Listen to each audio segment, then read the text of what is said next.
Começa agora o BTCast.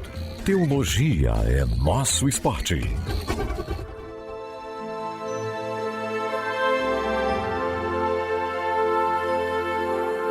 Muito bem. Começa mais um BTcast de número 441. Eu sou Rodrigo Bibo e será que a ficção imita a vida ou a vida imita a ficção? Olá, eu sou Emílio Garofalo, estamos aqui para uma conversa fictícia sobre a realidade. Ou melhor, seria uma conversa real sobre a ficção. Veremos. Caraca, mano, tem que fazer uma exegese dessa entrada aí, muito bom. E aqui é a Noemi Nicoletti e ler ficção cristã vai edificar mais a sua vida do que uma maratona da sua série favorita. Olha aí, muito bom, meus amigos, minhas amigas, estamos aqui por um papo super bacana com dois autores de ficção cristã que já têm seus livros lançados aqui no Brasil, a gente fala mais sobre isso depois, mas é um prazer receber aqui mais uma vez Emílio Garofalo. Seja bem-vindo, pastor. Obrigado, Bibo, é bom estar aqui contigo de novo. Da última vez a gente conversou sobre pregação, né? E hoje a gente vai falar sobre ficção. A arte da pregação, diga-se de passagem. A arte da pregação. E hoje a arte da escrita. Vamos juntos. Muito bom. Muito bom. E estreando aqui no podcast, no BTcast, Noemi, seja bem-vinda, querida. Muito obrigada. Fico muito feliz de estar aqui. Poxa, o prazer aqui é meu em receber vocês. Mas antes da gente ter esse papo bacana, vamos para os recados paroquiais.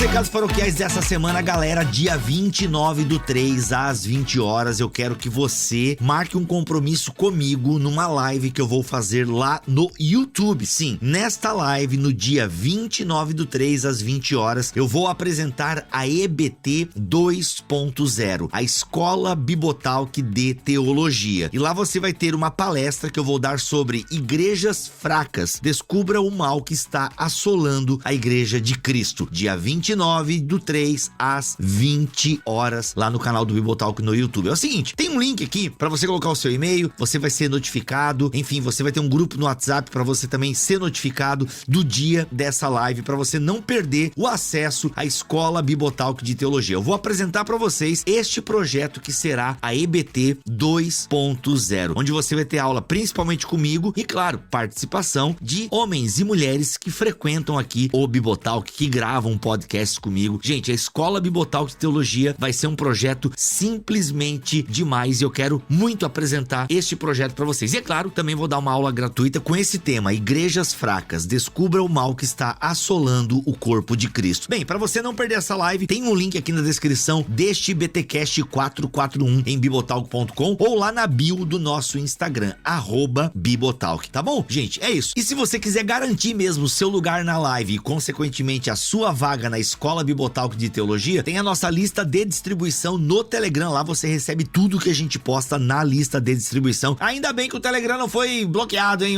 Pô, vocês são doidos, gente. Querer bloquear o Telegram? Não, é pior que tem jornalista questionando. Por que vocês ficaram tão chateados com o Telegram? Mano, todo mundo que trabalha com marketing digital trabalha com o Telegram. O Telegram é muito melhor que o WhatsApp. Você consegue fazer Quer saber um negócio legal do Telegram? Você pode ter uma conta no Telegram, participar de grupos e ninguém sabe o teu número. Pra nós é muito importante que a galera não tenha o teu número de telefone. Eu não quero gente me ligando 3 horas da manhã. Ô, Bibo, o que significa pericorese? Não dá. Então, o Telegram, gente, é uma benção. E quem trabalha com marketing digital, quem vende coisas, ou até mesmo quer instruir o povo, usa o Telegram. Bibo, mas também o pessoal usa pra porcaria. Fazer o quê, gente? É a vida em comunidade, né? A vida em sociedade é isso. Tem gente que usa coisa boa pra fazer coisa boa, tem gente que usa coisa boa pra fazer coisa ruim. E aí não dá, né? Os bons não podem ser penalizados por causa dos maus. Beleza? Gente, tem a nossa lista de distribuição no Telegram. Então, ó, tem o link pra você clicar e vai poder participar de uma lista de distribuição no WhatsApp, um grupo no WhatsApp, tem a lista de distribuição no Telegram, já assina o nosso canal no YouTube, porque no dia 29 às 20 horas eu vou estar lá com uma palestra bem legal e também apresentando a EBT 2.0 pra vocês. Simbora que esse episódio tá show de bola com esse lançamento da Thomas Nelson. Rapaz, a Thomas Nelson Brasil, te falar, ela tem lançado, gente, coisas extraordinárias. E não para, mesmo com o preço do papel, não sei se você sabe disso, mas o mercado editorial editorial tá vivendo uma grande crise, um grande dilema, porque o preço do papel está um absurdo. Mas olha só, Thomas Nelson tá bancando para que você não tenha livros com preços maiores do que a gente tá acostumado. Então ela tá arcando com esse prejuízo para que você consiga comprar aí bons livros. E olha, gente, cada livraço. Dá uma entradinha no perfil da Thomas Nelson lá no Instagram para você ver, ou entra mesmo no site da Thomas Nelson, tem coisas maravilhosas. E esse papo aí com o Emílio e com a Noemi tá simplesmente fantástico. Simbora, vai, vamos lá.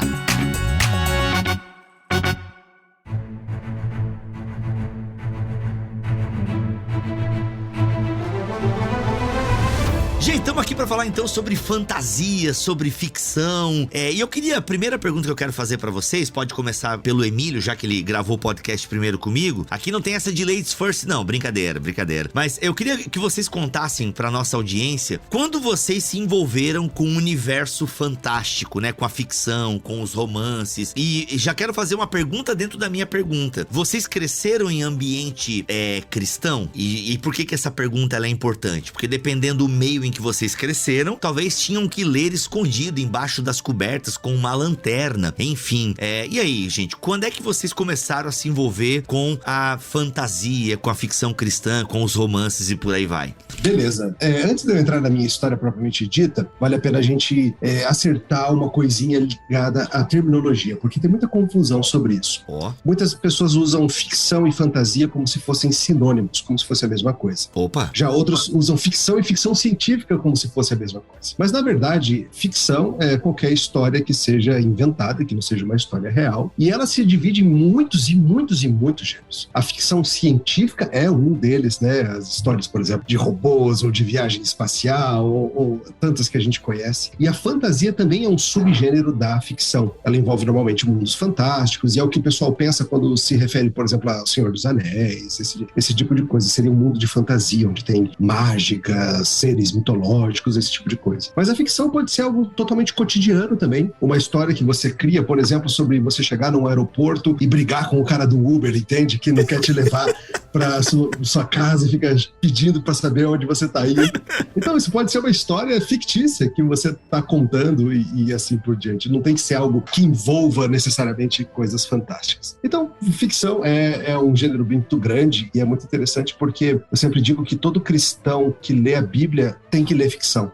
Porque o Senhor Jesus se valeu de histórias de ficção em alguns momentos para contar, para fazer alguns pontos teológicos. Por exemplo, quando ele conta suas parábolas. Quando ele conta a história do filho pródigo, a do bom samaritano. Essas não são coisas que aconteceram. Foram histórias fictícias que Jesus inventou, usando ali o contexto agrário, rural, cultural daquele tempo, para ensinar uma grande verdade para os seus ouvintes. Ô Emílio, legal que tu já deu um spoiler do que eu quero explorar um pouquinho mais, porque falar essa frase assim, tipo, Jesus se valeu de ficção, para alguns ouvidos pode soar meio estranho. Como assim ficção? Porque automaticamente a gente associa ficção a mentira, e não é exatamente mentira, né? Mas enfim, depois eu quero voltar nesse mini spoiler que você já deu aí da nossa conversa. Mas ainda sobre terminologia, porque eu ponho tudo dentro do mesmo saco. Ficção, fantasia, é uma história criada para se contar alguma coisa. Mas então vamos lá, então tem a ficção, a fantasia e a ficção científica. Você explicou a ficção científica, né? Que eu tô meio atordoado ainda com a discussão que eu tive com o Uber. Foi baseado em fatos reais, inclusive. Não é tão ficção assim, mas tem a ficção científica que você explicou um pouquinho, né? Que geralmente envolve futuro, espaço, enfim, é coisa meio cyberpunk. Eu mencionei 2, mas existem dezenas de gêneros. Uma infinidade de subgêneros. Uma infinidade de subgêneros, realmente tem. E o romance? Porque eu falo muita gente, eu gosto de ler romance. E eu classifico o romance também como se fosse um outro guarda-chuva enorme que entra o terror, o sci-fi, né? Entra tudo isso também. Porque o pessoal acha que na cabeça do pessoal romance é onde tem Romeu e Julieta, enfim, também é uma outra categoria. Como é que vocês encaram essas terminologias em relação ao romance, por exemplo? Isso é uma coisa que causa um pouco de confusão, porque na verdade existe o romance romântico, né, que tá tratando de histórias de amor, mas existe o romance que é simplesmente uma obra em prosa, bem completa, assim, mas um pouco mais longa, né, com enredo, com a narrativa completa, com personagens mais complexos, em contraposição a contos, né, que são histórias mais curtas, ou a noveletas, essas coisas. Mas realmente existe essa confusão, porque romance realmente pode ser qualquer gênero imaginável, né? É o romance romântico que trata realmente dessas histórias de amor, que Romeu e Julieta, etc e tal. Muito bom. Tá, gente, ok. Então já definimos os termos aqui, já aprendi alguma coisa bem legal. Queria ouvir agora de vocês a história. Como é que vocês se envolveram com a ficção, com o romance, com a fantasia, enfim, com livros que não são de crente?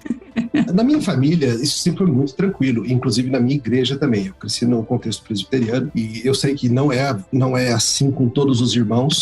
Sei que muitos irmãos passam por realmente, como você falou, ter que ler escondido com a lanterna debaixo da cama ou debaixo da coberta. Mas assim, no contexto que eu cresci sempre foi muito tranquilo. Meus pais sempre me incentivaram muito a ler ficção. Eu lembro quando criança, tinha que ler aquelas obras da literatura brasileira obrigatórias do colégio, né? Machado de Assis, Lima Barreto, esses vários autores que toda criança que cresceu na mesma época que eu leu. Mas além disso, eu gostava muito, muito de livros. Tinha uma coleção chamada Coleção Vagalume, que era assim, maravilhosa, O Mistério dos 5 Estrelas, livros do Marcos Reis. Marcos Reis, cara, o Marcos Reis escrevia sempre, né, um crime e um jovem, eu não lembro até, acho que era o mesmo personagem, jovens, né? Assim. Cara, muito bom Marcos Reis, cara, o Mistério dos 5 Estrelas. Não sei o que, do rock também, tinha um Ácido Rock, que era o sequestro do Ácido Rock. Alguma coisa dessa também. Enfim, era o que eu gostava de ler, cara. Do Vampiro também era muito legal.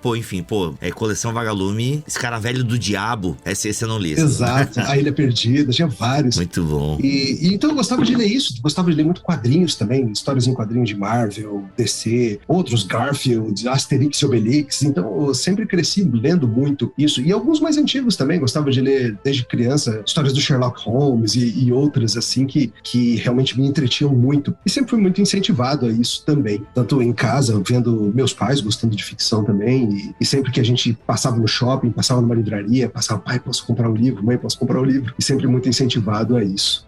Até pedia de aniversário, de Natal, livros de ficção e tal. Então nunca foi um problema não, em termos teológicos, em termos de qualquer tipo de censura, se fosse na família ou no lar. Que legal. E você, Noemi, teve essa mesma sorte? Eu tive.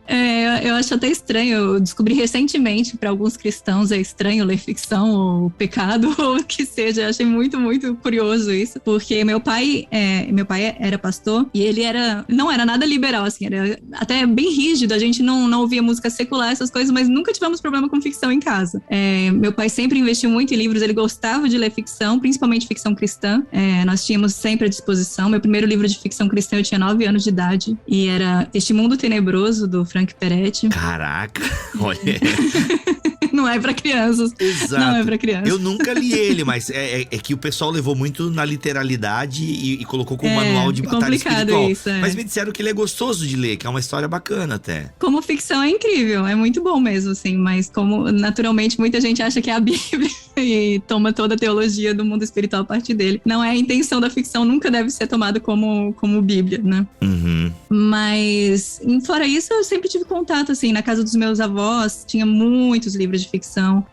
Não tinha, hoje em dia, smartphone, né, e a internet, então a criança ali entediada ia ler os livros que tinha ali à disposição. E na escola eu tive a sorte também de não só lermos livros clássicos, mas também livros do Pedro Bandeira, livros de juventude, enfim, tinha biblioteca. Então isso sempre foi um grande interesse meu, algo que eu gostei muito. E a ficção, principalmente ficção cristã, teve um grande impacto na minha vida, né? Então eu acho muito curioso quem acha que é errado de alguma forma ler ficção. Agora, tu falou em ficção cristã, é que assim, eu sou crente novo em última análise, né? Eu cheguei à fé em 99 e de fato eu cheguei no movimento, com 17 anos eu cheguei à fé, e o movimento do qual eu fazia parte no início da minha fé era impensável você ler qualquer coisa que não fosse a Bíblia ou um livro cristão, enfim. Mas na minha época eu ouvia falar, eu não lembro, Esse Mundo Tenebroso já existia, só que daí não era lido nem como ficção, era quase como um manual de batalha espiritual junto com os livros da Rebecca Brown. Esse sim, uma baita ficção, brincadeiras à parte, mas as histórias que ela contava, poxa, era meio complicado de acreditar naquilo, assim. Mas enfim, cara, eu não tive contato, assim. Que ficção cristã, eu acho que a gente tem idade próxima, né, Noemi? Você tem o quê? Uns 30 e alguma coisa? Olha lá, hein? Eita, nós... Eu tenho 35. Ah, viu? Somos próximos. Eu tô com 39. O Emílio tem quanto, Emílio? Entrega aí. 43. 43, olha aí. Então a gente meio que tá quase próximo, assim. O que tinha de ficção cristã que te impactou de alguma forma, assim? Eu sei que tinha um romance, sabe como é que era o nome? Selena? Série Selena. Então, eu ia falar agora. Eu li com 11 anos de idade o meu primeiro livro de ficção cristã juvenil, que foi da autora Robin Jones Gunn, que é a série Cris, e depois teve essa série Selena, que é uma continuação, um spin-off, né, da série Cris. E eu sei que quem olha a capa, assim, uma surfista, capa colorida, cheia de frufru, talvez despreze um pouco, falar esses romancinhos bobinhos, essas coisas, mas esses romancinhos bobinhos foram um grande instrumento de Deus pra minha vida, aos 11 anos de idade, e sinceramente, talvez se eu não tivesse lido esses livros, eu sei que foi Deus que levou a minha vida, eu talvez não estivesse aqui, de muitas formas diferentes. Caraca, que legal, Noemi. E tu, Emílio, tu leu alguma coisa ou tu lia também os... Cara, eu lembro da minha irmã lendo essa série Cris. A minha irmã é mais da sua faixa etária, né? Acho que é essa mesma distância. Mas o que eu lia quando criança, já tinha aí nos anos 80 a série Nárnia, já toda traduzida, lançada. Então eu lembro muito de minha mãe lendo pra mim Leão, Feiticeiro do Guarda-Roupa, esses livros da série Nárnia. E era o que eu devorava em termos de literatura cristã. Eu lia também não cristã, né? Mas uma outra que eu lembrei que eu gostava muito de ler era uma sériezinha de livros de um rapaz crente russo chamado Yuri. Yuri, sim. Você lembra disso? Yuri Sim. e a Bíblia Escondida. Yuri, era muito legal. Né? Então eram histórias que mostravam que era ser um cristão ali no mundo comunista, na União Soviética na época, né? Então eram as aventuras desse menino que tinha um contrabando de Bíblia, ou que ele evangelizava o coleguinha de escola dele, como isso era difícil e tudo mais. Então era meio que o que é ser um cristão atrás da cortina de ferro. Era bem interessante, eu adorava esses livros. É muito legais mesmo, é verdade. Caraca, é pesado, né? E será que isso existe ainda, galera? Será que alguma editora requentou essas coisas aí? Porque é nostálgico, né? Boa pergunta. Depois dá pra dar uma busca aí no Google.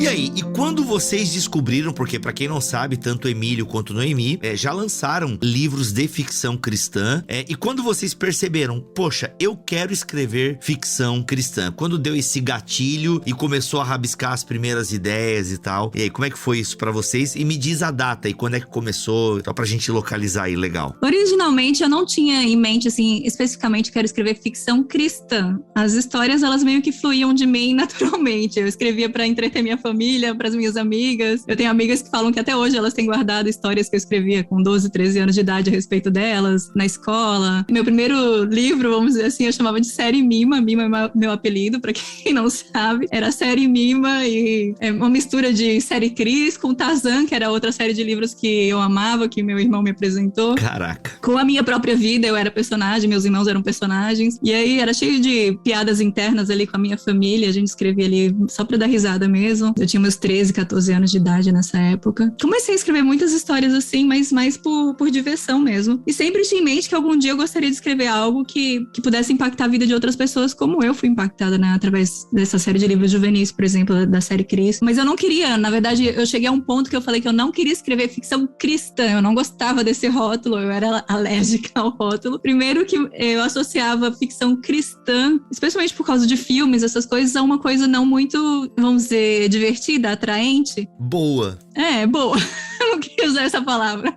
Especialmente em filmes, a gente tem a tendência a ver muitos filmes que são quase como sermões, né? Em vez de ter uma história gostosa, eles simplesmente estão tentando ensinar essa é a moral da história. E só quem gosta de ver isso é quem já realmente quer aquela moral, não é a pessoa que está precisando aprender aquilo, ou que, enfim, não é muito sutil. E muitas vezes faltando qualidade, né? Então, eu não queria, por esse motivo, também não queria porque eu pensava, se eu escrever ficção cristã, não vai chegar nas pessoas que realmente precisam desses valores, do evangelho ou o que seja. Eu queria ser publicada por uma editora e na minha época não existia editoras cristãs em livrarias normais. Era muito, muito raro você encontrar algo assim. O primeiro que eu vi, eu acho que foi Deixados pra Trás na época. Eu tinha próximo de eu sair do Brasil.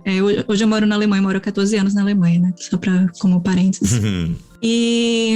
Então, eu não queria escrever ficção cristã. Então, meu primeiro livro, que é o livro que está sendo publicado agora pela Thomas Nelson e a Pilgrim, Os Sons de Ferrugem e Ecos de Borboleta, eu comecei a escrever em 2012, tentando não escrever ficção cristã. Eu queria escrever uma história bonitinha, fofinha, que tivesse alguns valores interessantes, que fossem bons para a juventude e uma história gostosa de ler. Mas, fluiu naturalmente, aconteceu de acontecer que Deus entrou ali na história e revolucionou sem querer Olha aí o coautor aí, ó. Entrou ali na história. E, mesmo assim, eu não admiti o título de ficção cristã. Eu achava que seria um rótulo de alguma forma negativo. Só agora com a pandemia, né, quando começou em 2020, que aí começaram...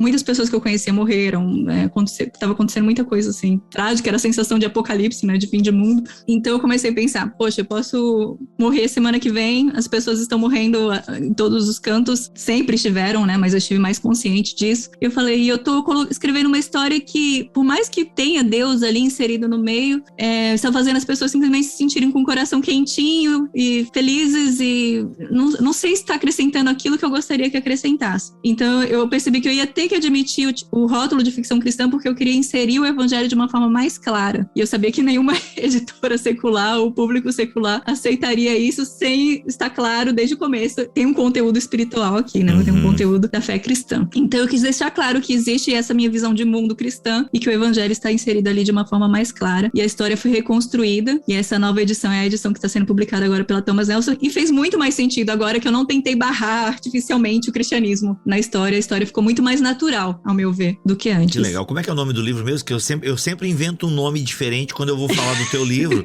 Não quero arriscar agora. Como é que é mesmo? Eu ia me divertir ver você tentando. É melhor não, vai. Você falou tão bonito. Sons de ferrugem e ecos de borboleta. Sons de ferrugem não é e ecos de borboleta. Pronto, aí agora eu decorei. E aí, Emílio, como é que foi a tua história? Quando é que deu esse start? Porque na minha cabeça é algo recente também. Pelo menos, eu não sei se já é uma coisa antiga, mas pra mim, Emílio, contador de histórias, é uma coisa nova, assim, pelo menos que eu acabei pescando e pegando.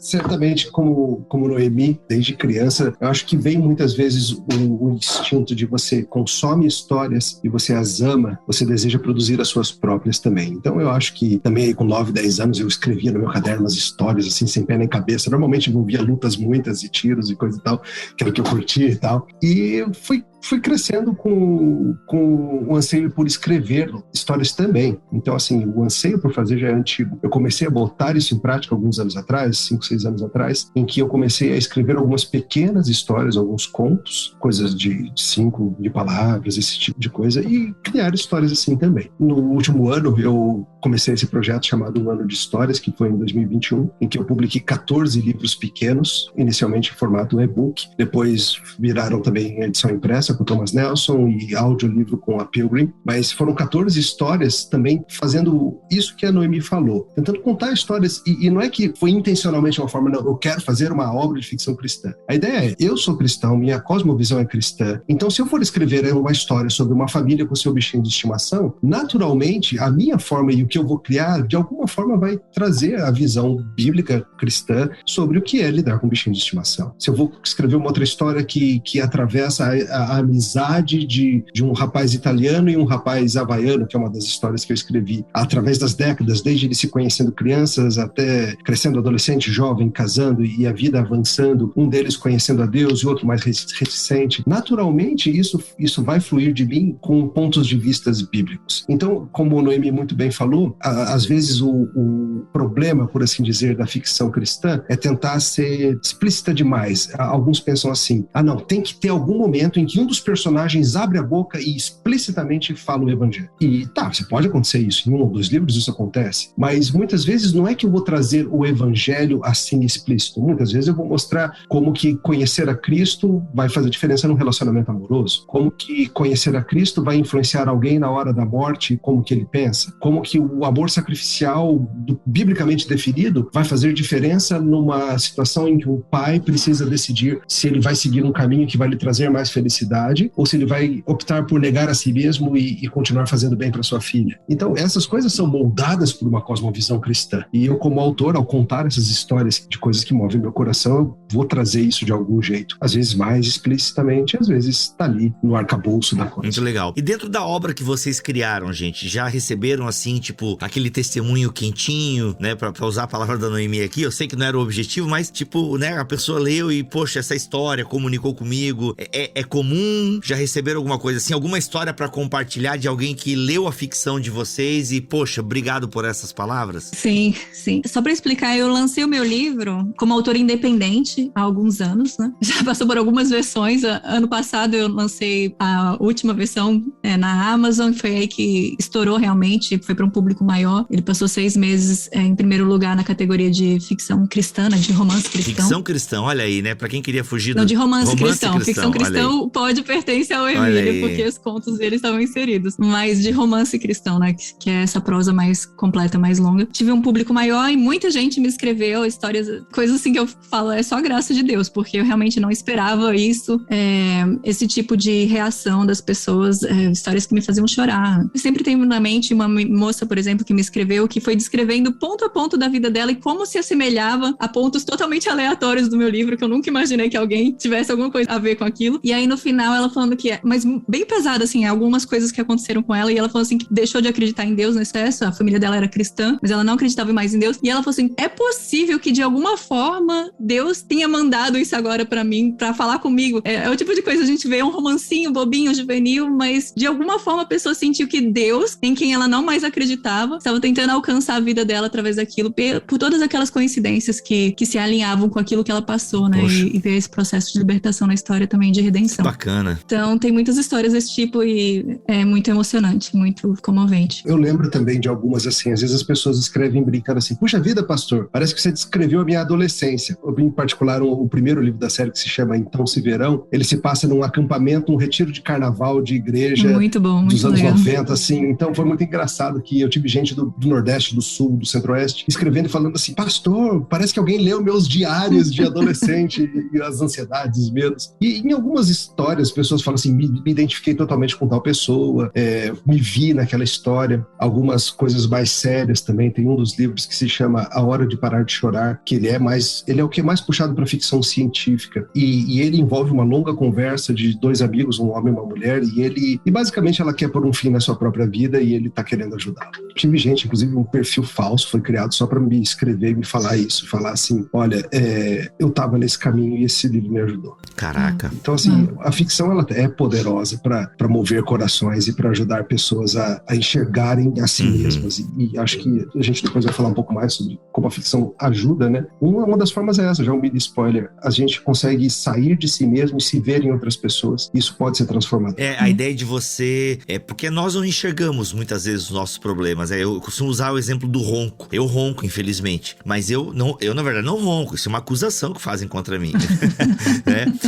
Porque eu não percebo que eu tô roncando, mas alguém não, cara, a minha esposa diz, não amor, tá aqui ó, eu filmei você roncando, e realmente é horrível, né? Então assim, e tem problemas na nossa vida, na nossa alma, que é igual ronco, a gente não percebe, só quando você tá lendo, caraca, parece que eu tô tendo uma identificação aqui com essa personagem, com essa situação, é porque você tá muitas vezes vendo o espelho da sua alma, né? Antes da gente partir pra isso, eu queria trazer uma questão negativa. Já houve assim alguém que se apropriou de uma história de vocês de uma forma completamente tipo, não quis isso. Isso acontece com o meu livro, né? Eu tenho um livro que é didático, por assim dizer, ele expõe um assunto cristão, e é muito engraçado que eu vejo pessoas chegando a conclusões assim, cara, eu não pensei isso no meu livro, mas cara, se te abençoou dessa maneira, meio esquisita, tudo bem, mas não foi o que eu quis dizer, né? Não vamos discutir aqui. E com você já aconteceu alguma coisa semelhante, assim, tipo, a pessoa chegou... Como é que vocês lidam com essa ideia de artista e a obra, quando você entrega pro público, passa a ser um pouco dela também? Já tem alguma história assim? E como é que vocês lidam com isso? Tipo, ok, essa obra já não é mais minha, porque tem muita gente lendo e interagindo com essa história. Pra mim, o que já aconteceu é de eu ler resenhas que eu achei melhores do que o meu livro. Resenhas do meu livro que eu achei melhores do que o livro. Eu fiquei, nossa, é verdade, eu nem pensei nisso. Muito interessante, muito profundo legal. Esse ponto. Exatamente. Que ela trouxe. Muito bom, muito bom. Uma coisa que eu tenho curtido muito é porque esses 14 livros, eles são livros independentes, eles não são uma sequência de livros, né? Uma coleção nesse sentido, mas eles compartilham o universo, por assim dizer. Então, às vezes, o personagem principal de um livro X aparece rapidamente no livro Y, e isso traz uma informaçãozinha que, quase que um easter egg, como o pessoal fala, né, nos filmes da Marvel e tal, que acaba incentivando, e o pessoal corre descobrir essas coisas. Então, de vez em quando, alguém me escreve e fala, pastor, aquele cara que apareceu naquele momento no livro tal, é o mesmo lá do livro? Eu falo, isso aí, ninguém tinha percebido aí. Muito legal. Mas, puxando pela sua pergunta de algo negativo, outro dia eu achei muito engraçado porque eu vi alguém, acho que no Twitter, botando uma frase do livro, só que é uma frase dita por alguém que eu discordo do que aquela pessoa disse. O personagem pensava errado. É bem a cara do Twitter mesmo isso aí, viu? Aí o cara botou assim e eu assim, então, isso aí tá errado, tá? Mas o cara achou legal, sabe? Você faz nessas horas? Curte, ignora? Às vezes eu tento dar uma consertada, então fala, essa é a opinião dele, né? A gente tem que ver que nem sempre o personagem tá certo. As pessoas acham isso, que todas as opiniões de todos os personagens são minhas opiniões, mas não são necessariamente. Às vezes eu tenho um embate de ideias. É meio assim pessoal também usando as teologias dos amigos de Jó, né? Meio por aí. Creio que sim. Curioso que eu vi até uma crítica em relação ao livro de uma amiga minha, falando assim, não gostei desse livro, uma cristã fazendo uma resenha a respeito, falando, não gostei desse livro porque os personagens brigaram a caminho de ir pra igreja. E eu fiquei do tipo... Querida, tu não sabe de nada, tipo, querida. Os seres humanos fazem esse tipo de coisa às vezes. O livro não tá dizendo que esse é o caminho a ser seguido, está falando que acontece. Exato, porque acho que as pessoas pensam que qualquer obra de ficção tem que ser isso, né? Tem que ser mostrando como a gente deve viver e não necessariamente como a gente vive. E ficção muitas vezes é um retrato de como a gente é, e as pessoas se percebem nisso. Eu fico pensando sempre na história do profeta Natan, como ele contou uma história de ficção para Davi. E Davi, na verdade, ele não se reconheceu porque ele achou um absurdo ali aquele cara fazer aquilo, né? Roubar a ovelhinha amada. E o profeta Natan depois traz para ele a moral da história, fala, esse homem é você, esse homem que você tá odiando. E às vezes eu me sinto assim também. A minha personagem, a protagonista em Som de Ferrugem, ela tem muitos defeitos, né? E as pessoas ficam revoltadas com ela. E eu fico com a esperança que a pessoa um momento pense, poxa, acho que sou eu. Em vez de ficar querendo andar pros outros. O demônio são os outros, como já disseram. Gente, essa fala de vocês levanta um ponto aí que volta e meia discutido, inclusive na grande mídia e tal. Mas quando um personagem de vocês está praticando um pecado, né? A Noemi falou ali da menina cheia de defeitos e tal.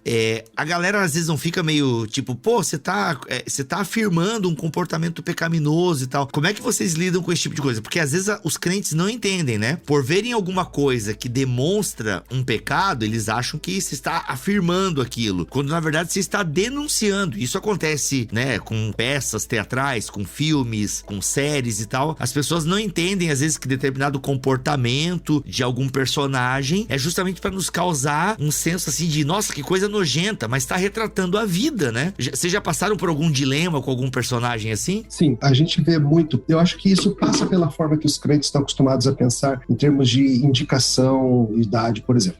Digamos, vai assistir um filme, aí os pais dão uma olhadinha lá. Esse filme contém cenas de violência. Opa, violência. Só que violência pode ser demonstrada de inúmeras formas, certo? Você pode ter um filme que está glorificando a violência e intencionalmente sendo explícito, e uma violência que que legal, olha a cabeça explodindo, esse tipo de coisa. Ou você pode ter um filme de guerra em que o cineasta vai realisticamente retratar o que é uma guerra, para que pessoas que talvez estejam romantizando o que é uma guerra possam ver o que é uma guerra e que não é um negócio bonitinho e simpático. Então veja, às vezes a mesma violência pode ter objetivos muito diferentes. Na ficção literária não é diferente. Então, por exemplo, se eu boto personagens meus praticando algum tipo de pecado, sei lá, estão fazendo uso de drogas, por exemplo, eu posso estar contando essa história de uma maneira que eu esteja fazendo uma espécie de apologia às drogas, e muitas vezes acontece isso no mundo literário. Mas eu posso estar mostrando isso como falando, olha só, pessoas fazem isso e vejam o resultado negativo disso. Mas eu acho que às vezes o público confunde que a mera exposição, o mero dizer que alguém fez algo errado é de alguma maneira uma defesa disso, sendo que muitas vezes vai ser como uma crítica que vai te mostrar as consequências negativas e onde isso vai parar. Acho que o público tem que aprender a lidar com essas coisas. É óbvio que você pode fazer de maneiras mais ou menos explícitas, que a maneira que você traz isso vai atrair ou não, mas é coisa fundamentalmente diferente. Especialmente quando a gente coloca o rótulo cristão num personagem, as pessoas esperam que ali você vai encontrar um modelo. Ali é Jesus Cristo, ele não pode mais cometer erros. E aí você gera personagens extremamente entediantes, porque um personagem ele precisa passar por uma jornada, assim como uma pessoa, né? Existe uma jornada, existe um período de aprendizado. Quem está lendo o livro, ele precisa ter esse senso crítico, aberto, mas com essa questão de você... Se você acha que o comportamento no livro está sendo absurdo, se você acha, nossa, isso que ele está fazendo é um absurdo, provavelmente o autor queria que você achasse isso um absurdo. Não quer dizer que ele está realmente glorificando aquilo, ele está querendo que você ache isso, que você fique chocado com isso. Então, a questão, numa versão antiga do meu livro, existia um momento em que as pessoas costumavam falar, nossa, isso aqui é um absurdo, e ficavam revoltados comigo, porque o meu personagem fazia uma coisa absurda, quando eu queria que as pessoas achassem aquilo um absurdo. Mas, então, eu resolvi retirar dessa versão, porque eram pessoas demais, e eu falei, então, o livro não se trata disso, também não é tão importante, talvez não esteja realmente claro, às vezes o erro é do próprio autor mesmo, enfim, existem umas nuances aí, a gente não pode colocar também a culpa totalmente no leitor, às vezes o autor também falhou um pouquinho ali. Então a gente tem que estar aberto para isso, para os personagens terem defeitos, algumas coisas ali não serem tão redondinhas, tão claras, e não vai aparecer um anjo do céu e falar, essa é a moral da história. Você ali com seu senso crítico, com a sua visão de mundo, você vai poder utilizar aquela história talvez para aplicações na sua vida, para expor certos pecados, certos erros, mas não necessariamente vai estar explícito.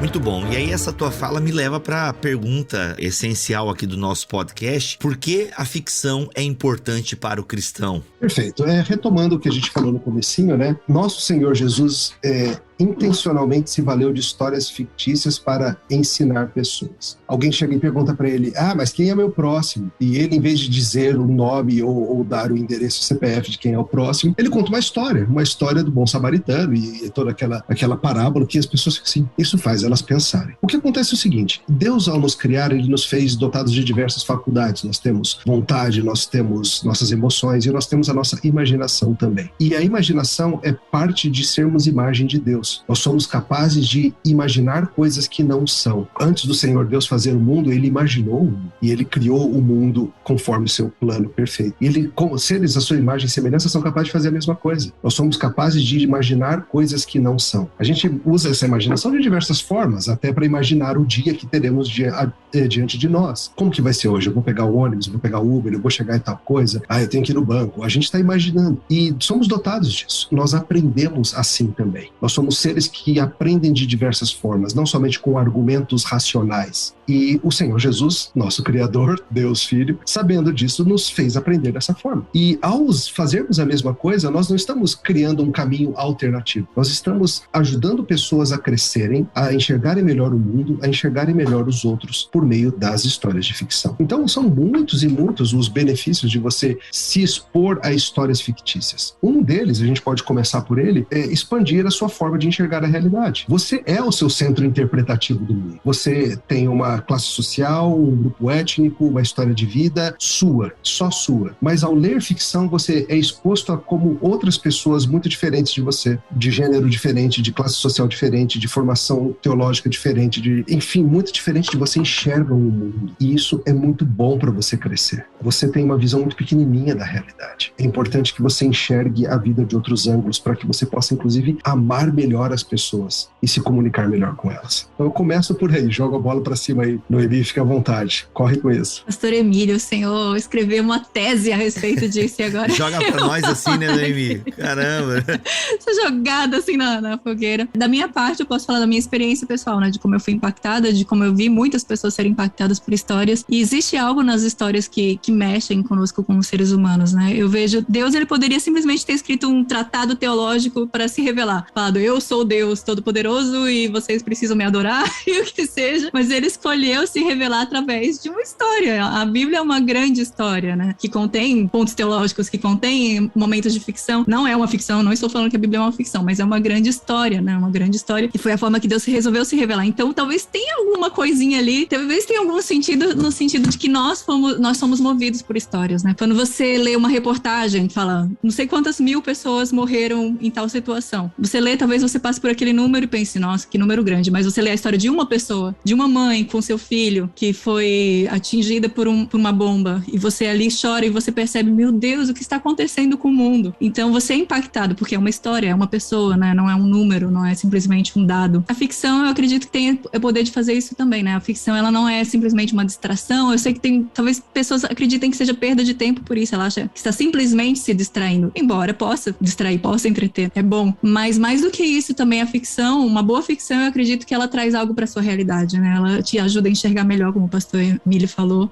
A Flannery O'Connor, aquela escritora, ela costumava dizer que algumas pessoas criticam a ficção dizendo que é uma fuga da realidade, mas na verdade ela é um mergulho na realidade. E Flannery tá certo, porque, veja, a gente passa o dia e se você for ficar apenas no mundo real, por assim dizer, você vai ter lampejos de coisas, verdade. Mas quando você entra na ficção, você começa a ir muito mais além de você mesmo. E a ficção, ela serve como um ambiente, inclusive, de treinamento para as crianças. Não só para as crianças, mas começando por elas. Por exemplo, você quer ensinar suas crianças acerca de honestidade, acerca de coragem, você quer ensinar suas crianças a odiar o mal, a odiar a mentira, esse é um dos melhores ambientes. Dê para ela uma história que tem um mentiroso e deixa ela ficar com raiva desse mentiroso ao ler essa história. E você está ensinando aqui, quando ela encontrar a mesma coisa na vida real, o coração dela já foi treinado sobre como reagir. Ensine a ser corajosa numa história em que ela vê alguém com muito medo indo em frente e enfrentando o gigante, o dragão, o monstro. Treine-a ao fato de que na vida nós teremos coisas difíceis que vão dar medo, mas a gente tem que seguir em frente assim mesmo. Então a gente pode ensiná-las a amar as coisas certas e a odiar as coisas erradas por meio das histórias, como o Senhor Jesus também fez e como tem sido feito pela humanidade desde sempre. E a gente treina o coração para encontrar a realidade lá nas histórias, para que fique mais fácil a gente vivê-la aqui também. Eu tenho vivenciado isso na prática, né? Meu filho de 2 anos, a gente lê, ele gosta muito de ler comigo, assim, eu leio pra ele algumas histórias. E aí tem uma história favorita dele, que é do castorzinho, Bernie Biba. É uma história alemã, assim, bem típica, uma série de livros, e é um castor muito desobediente. Ele sempre está desobedecendo a mãe dele. E aí uma das histórias é que ele não quer ler, não quer dormir. E aí sempre que meu filho não quer dormir, eu falo, lembra que o Bernie Biba ele não queria dormir, e aí depois ele ficou muito cansado no dia seguinte, não conseguia brincar com os amiguinhos, você precisa dormir. E aí ele entende. Quando ele vê a historinha do Bernie Biba, ele entende. Cara, é fantástico. Eu vejo isso com a Milena também, né?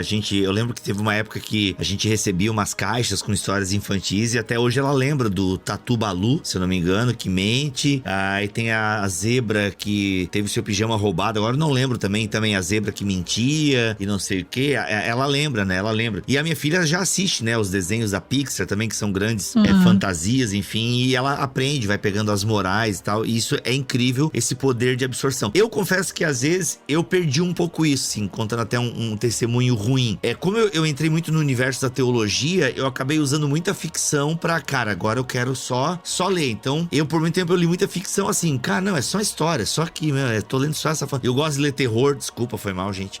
E aí, no meio do livro do Stephen King, o It, que é um livro meio grosso, eu comecei, cara, isso aqui não é só uma história de terror, né? Daí você começa a ler um pouco sobre o autor, as intenções do autor. É tipo uma exegese da ficção, né? Você começa a ler o autor, o que o Stephen tinha em mente com algumas coisas e tal, como ele tratava os medos e tal. E, cara, isso aqui não é só uma história, né? Realmente, a cosmovisão, como vocês falaram no começo, ela é inevitável. Sim. Ele quer comunicar alguma coisa, ele não quer só criar uma história pra te entreter, né? Tem uma crítica, tem alguma coisa imbuída ali, né? E você mencionou o terror, né? Muitos crentes têm dificuldade com o terror, né? Especificamente como um gênero. Tem o mal de várias formas. E um dos pastores aqui da igreja, o pastor Tarcísio, ele sempre diz, ele fala assim, o terror é um dos únicos gêneros que ainda trata o mal como algo que existe. Um mundo tão relativista, o terror ainda leva a sério o fato de que existem coisas que são malignas. Isso é bom. Isso é bom no mundo relativista, no mundo que trata tudo meio como, depende, não existe certo e errado. Sim, por exemplo, se você pega o George Martin, né, o criador lá das Crônicas de Gelo e Fogo, pra quem não sabe, Game of Thrones, né, a Guerra dos Tronos. Nele é tudo muito cinza, né? Até uma crítica que eu vi até um autor cristão fazendo é que o problema é que o mal não é claro no mundo, né, do Martin, né? Diferente de Lewis e Tolkien, onde fica muito evidente o mal, e o mal precisa ser vencido, que de alguma forma coaduna melhor com a nossa cosmovisão, né? Agora, Emílio, pra você que tem um ministério pastoral, que já lida com tantas situações e tem que estudar tanto e tal, qual foi o benefício pra você, enquanto no ofício pastoral, consumir a fantasia, enfim, os romances de forma geral? E o que você tem lido, se é que você pode falar aí pra nós? Claro. Veja, eu creio que começa por isso de empatia. Veja, eu sou um homem de 43 anos com uma história muito minha. É muito bom ver o que é lidar com coisas difíceis, tentações, problemas, luto, etc., do ponto de vista de um idoso. E às vezes é um livro de ficção que vai me ajudar a ver isso, e eu vou entender melhor o que os idosos da minha igreja passam, ou as crianças, ou as mulheres, ou os solteiros, ou os grupos diversos que vêm a mim. Então, no pastoreio isso é muito forte. Às vezes eu vou notar coisa e falo, cara, agora eu entendo por que tal pessoa está passando por isso. Também até para lidar com os descrentes, porque veja, de repente eu estou num contexto, num mundo secular, pós-moderno em que a gente vive, e ler bons romances escritos por gente que pensa assim vai me ajudar a evangelizar gente que é assim, porque eu vou começar a ver como eles pensam, ver como eles agem, ver como que eles falam, e às vezes é uma forma muito mais simples e até mais prazerosa de eu entrar no pensamento pós-moderno por meio das obras de ficção de David Foster Wallace e de tantos autores, do que lendo os tomos gigantescos dos pensamentos pensadores pós-modernos, eu posso absorver isso de outra forma. Agora, tem um benefício que é a capacidade de usar melhor a linguagem. Pastores são gente que trabalham com a língua, com a linguagem. Nós construímos sermões, nós construímos artigos, nós construímos esse tipo de coisa. E muitas vezes pastores falham em ter uma qualidade literária nas suas próprias comunicações. Capacidade de construir um sermão com começo, meio e fim, com pontos de tensão e de fuga, de lançar sementes numa introdução que serão colhidas numa conclusão, de organizar as coisas de forma que façam sentido num discurso. O sermão é uma peça retórica. E ler boa ficção nos ajuda, inclusive, como construtores de sermão, para a gente ser mais claro, para a gente se tornar melhores editores. Noemi sabe, certamente uma das coisas mais dolorosas do escritor é ser um editor do seu próprio material. Às vezes tem um parágrafo que a gente gostou tanto, mas não está acrescentando nada. Às vezes tem uma frase que ficou bonita, mas não cabe muito bem. E nós, como pregadores, temos que ser assim também, bons editores de nós mesmos. Então, o ler boa escrita ajuda a gente a escrever melhor, a pregar melhor, a falar melhor. Às vezes as pessoas me perguntam assim, pastor, como que eu posso melhorar na minha oratória? E eu falo ler ficção, as pessoas não acreditam muito não, elas querem ler um manual de oratória. Mas eu falo, leia quem já escreve bem e vai melhorar. Por falar em ler quem escreve bem, você narra muito bem. Hoje estava voltando do aeroporto, encontrei Marquito Lopes no aeroporto e a gente falei, cara, eu tenho que chegar porque eu vou gravar com o Emílio. Eu falei, cara, o Emílio ele não precisava nem pregar, porque só quando o Emílio lê a Bíblia, parece que a gente já entende, ele dá ênfase certa, só a leitura bíblica do Emílio já é muito boa. Que inclusive é narrador também das suas histórias no The Pilgrim, você que narra lá os seus 14 contos, é isso? Isso mesmo, o Marquito é muito gentil, muito amado. Mas é muito, realmente, eu ouvi boa parte dos teus contos e inclusive estou ouvindo o outro, tá excelente, muito bom mesmo. Noemi, os Sons de Ferrugem e Asas de Borboleta não, é esse livro seu aí. Os Sons de Ferrugem e Eco. Sons de Borboleta, Asas de Ferrugem. É por aí. Você podia fazer a continuação mudando exato, o nome. Exato. No The Pilgrim, você que narra o seu também ou ainda não tem o audiobook? Você que narra? Até agora foram lançados os primeiros 4 capítulos, eles vão lançar semanalmente. Que legal. Porque por motivos de Covid, entre outras coisas, eu não consegui terminar a tempo. Então eles resolveram lançar de forma como episódio. Aliás, você assim. Tá numa pressão aí, né, Noemi? Porque, tipo, você tá grávida, Covid, a guerra não está tão longe de você, a que está acontecendo atualmente agora. Ups, não era pra estar rindo disso, mas é rindo de nervoso. Rindo de nervoso, não, porque você comentou, eu trouxe isso aqui à baila, porque trazer a baila, entreguei a minha idade bem, sem precisar dizer a idade. Você comentou isso no seu Instagram, né, que realmente a coisa tá perto, você fica olhando pra sua casa e tal. Eu tenho certeza que isso vai passar e você vai usar isso aí na continuação do Ecos de Ferrugem e Sons de Borboleta. Acertei, não? Não. Caraca, não é Ecos de Ferrugem e Sons de Borboleta. Sons de Ferrugem e Ecos de Borboleta. Quando você lê o livro, vai fazer sentido o título pra você, você não vai errar mais. Eu imagino tenho certeza que você não vai errar mais. Eu sei que tem até música, já comporam até músicas e tal aí. Hoje, no dia da gravação, foi lançado o EP com as 5 músicas originais do livro. Caraca! Que a personagem... Velho, como é que procura isso no Spotify? Ecos de Borboleta é o nome do EP. Muito genial. Ou por Noemi Nicolette, se procurar pelo meu nome, você também vai encontrar ali.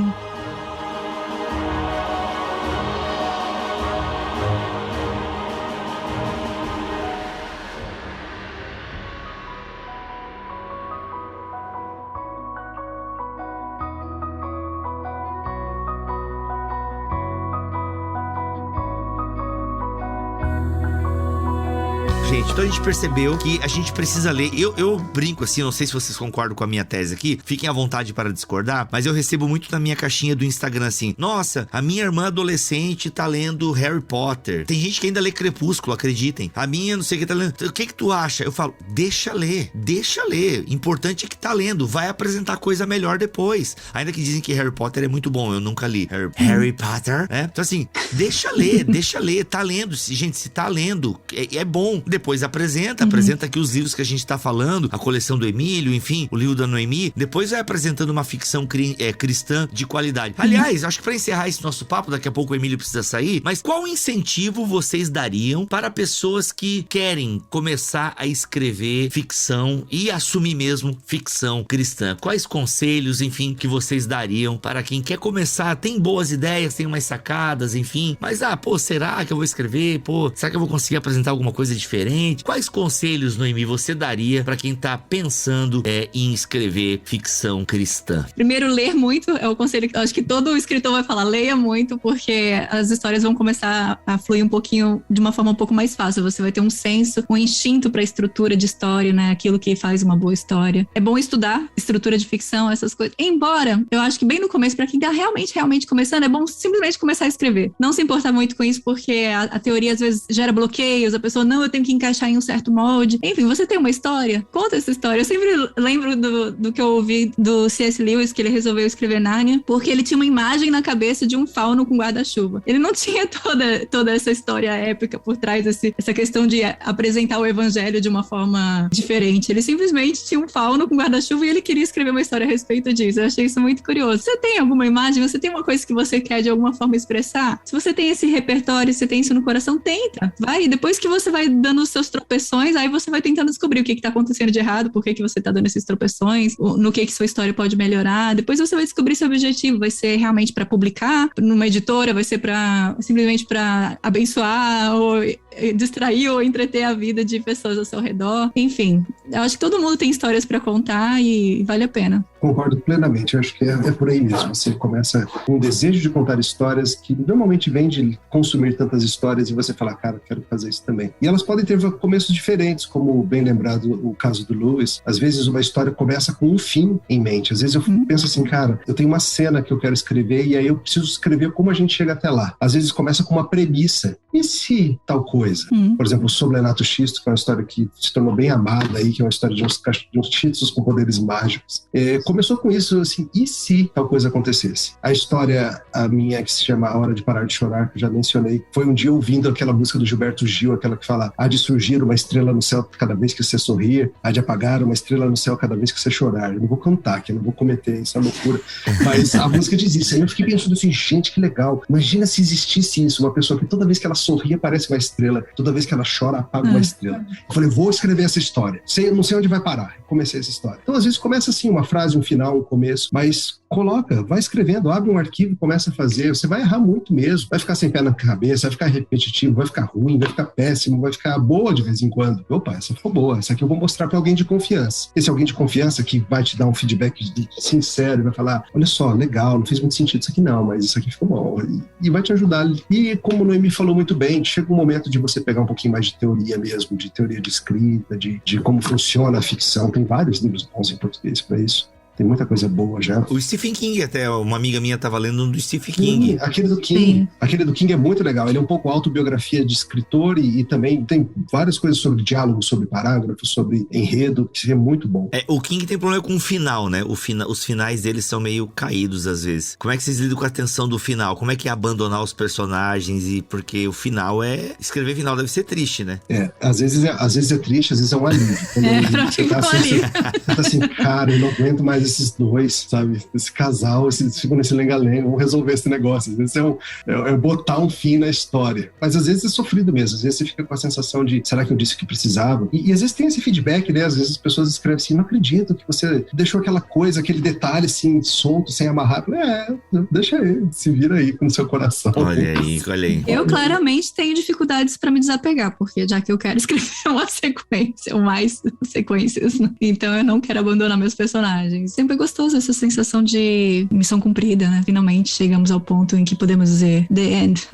Acabou. Que legal. Poxa, e alguém de vocês vai escrever um terror, assim? Porque agora, Emílio, eu queria ler um terror, assim, cristão. Terror cristão. Cara, eu comecei um dos livros do ano de histórias, era pra ter sido uma história mais puxando pro terror, mas eu comecei a premissa, mas ainda não consegui amarrar. Ficou pra, quem sabe, Olha aí, mais um ano de histórias, olha aí, um segundo ano de histórias. Já quero um terrorzinho aí. Olha aí, já quero um terror, muito bom. Um terrorzinho, faltou uma de detetive também, que não tem.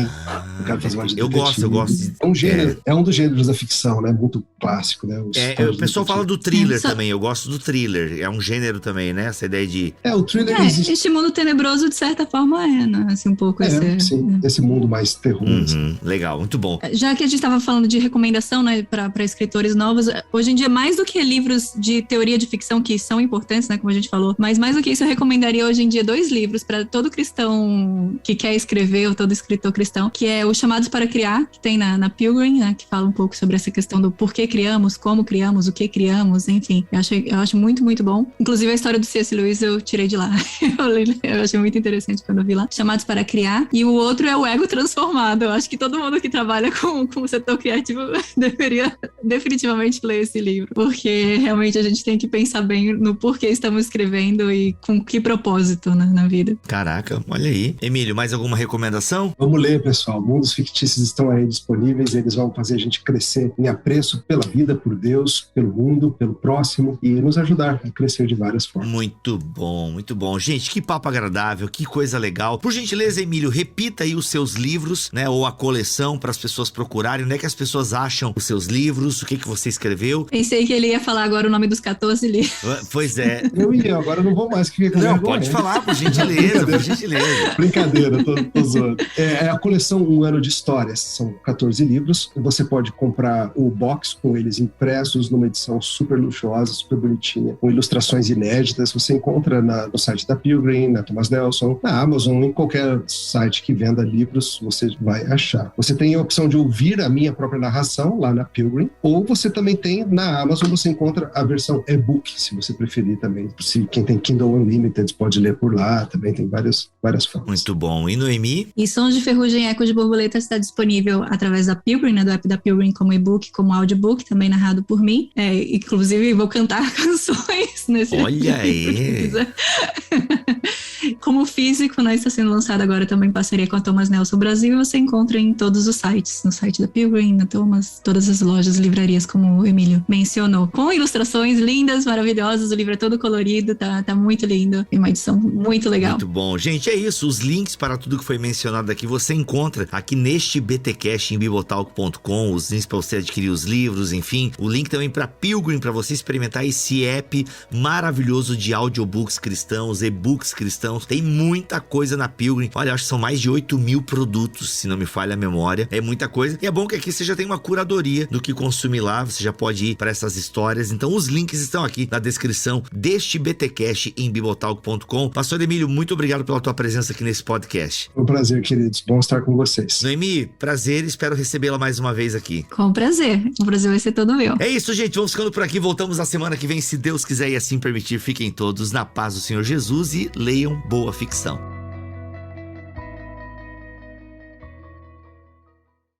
Este podcast foi editado por Bibotalk Produções.